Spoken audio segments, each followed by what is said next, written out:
Ladies and gentlemen, welcome back to another Hunt Showdown guide. My name is Ace and this time we will be talking about the new Quickplay mode which just went online on the live servers with update 4.0. I got some rounds in, won a few matches, and now I am able to tell you in detail what this Soul Survivor mode is all about. So without further ado, let's begin. What is Quickplay exactly?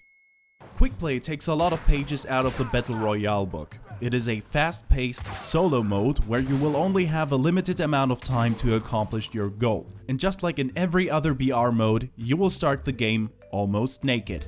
But don't worry, every compound holds these little blue crates which are scattered across the location, and each one will hold a piece of equipment. Once you geared up, it's time to track down some rifts.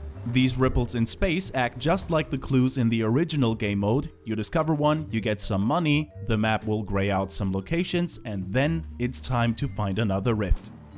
One thing stands out though. Every time you activate a rift, your hunter will receive one random trait. So get going to become the best hunter there is. Your opposition isn't waiting. There's also one more thing that stands out. You may have noticed that the traditional monster symbol in the top left corner has been replaced with a timer that is ticking down. Well, dear damned soul, there is no monster to hunt down here, just rifts and other players. You see, the guy you control isn't a hunter, he's just a man with a fatal curse that will put him down to hell when the timer runs out. And the only way to lift this curse is to locate the mystical wellspring that has enough power for one soul to be saved. The wellspring will connect to the first player who opens up 4 rifts, and once connected, that player has to hold out in a certain area until the end of the game to absorb the wellspring's power. And if you think it's a bad thing that you're being pinned down and essentially have to play King of the Hill now, well, what if I tell you that every hunter who is still alive can now see your whereabouts on the map and in dark sight? But as paradoxical as it sounds, putting a target on your head reaps a lot of benefits too. For every second the player manages to stay alive, he will receive money for the shop, and if he manages to fend off all attackers and stay alive until the very last second, he will receive the hunter he played as a reward, along with all the equipment and traits he possessed when the clock hits 0. However, if that player is downed while holding the wellspring, he will get just a bit of money, while his killer now has a chance at absolving his poor soul and gain a free hunter in the process. Alright, now that we are familiar with the basic rules, it's time for me to give you some hints and tips on how to prevail in this mode. Tip number 1. Be fast.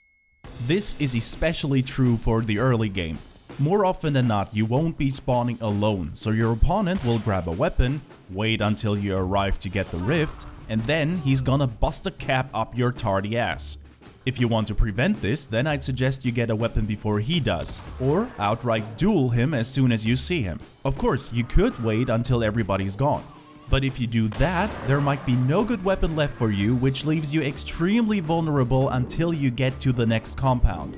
And besides, are you really sure that nobody will be waiting for you once you start moving again?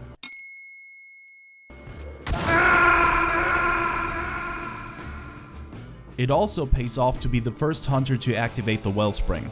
The first reason is self-explanatory. Every second you stay alive gives you $1 more to spend for the other game mode, so even if you die, you could still waltz out with a big paycheck. Also, remember that you get a random trait for every rift you open, but that only works as long as the wellspring isn't active.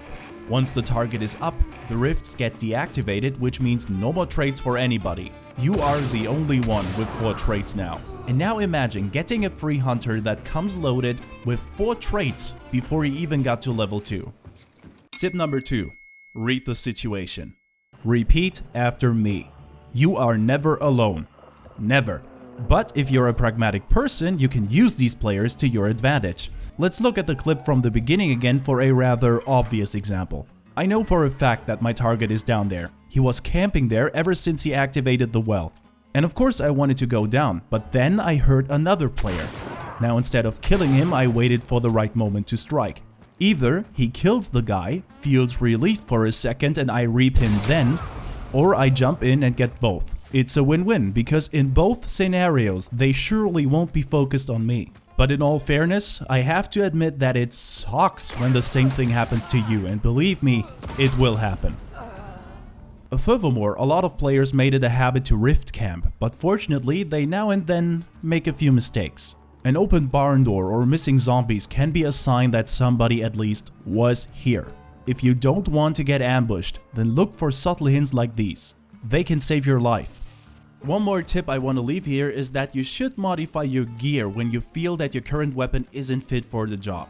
For example, when you enter a building with narrow hallways, then try swapping your Vetterli for a shotgun. If you are in an open area and have access to a higher level to look around, then grab something with a scope to get information and maybe kill a guy from afar. Don't get glued to your current gear, even if it's valuable. Be as flexible as the situation needs you to be or you're gonna die. Also, don't be shy to use any consumable you come across.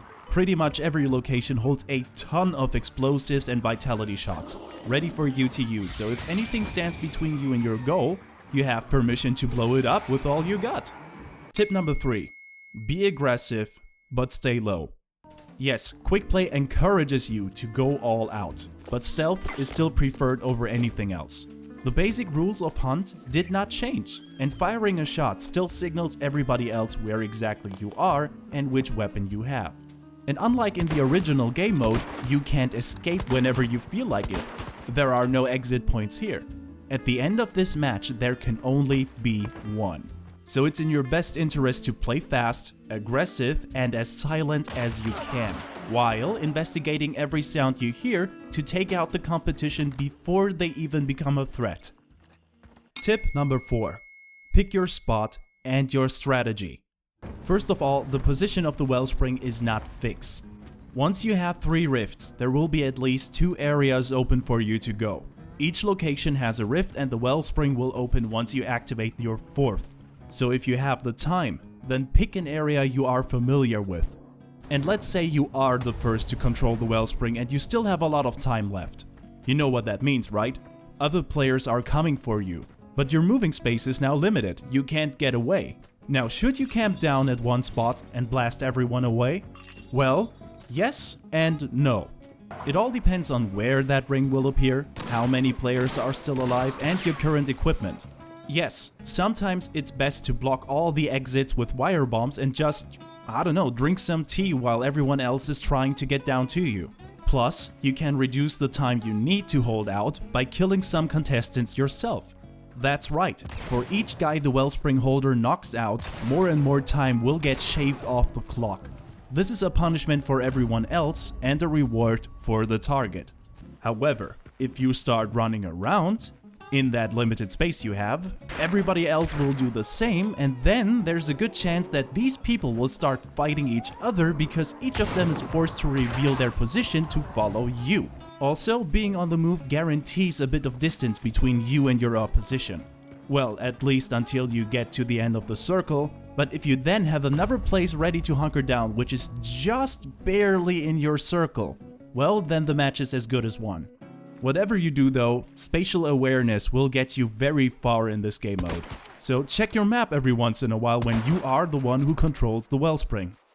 Alright ladies and gentlemen, that's it for this guide. I just hope that this little video makes it easier for you to get into the new game mode. Also, let me know what you think about the new game mode down in the comments, and leave a like if you found this video helpful. Happy hunting, and see ya!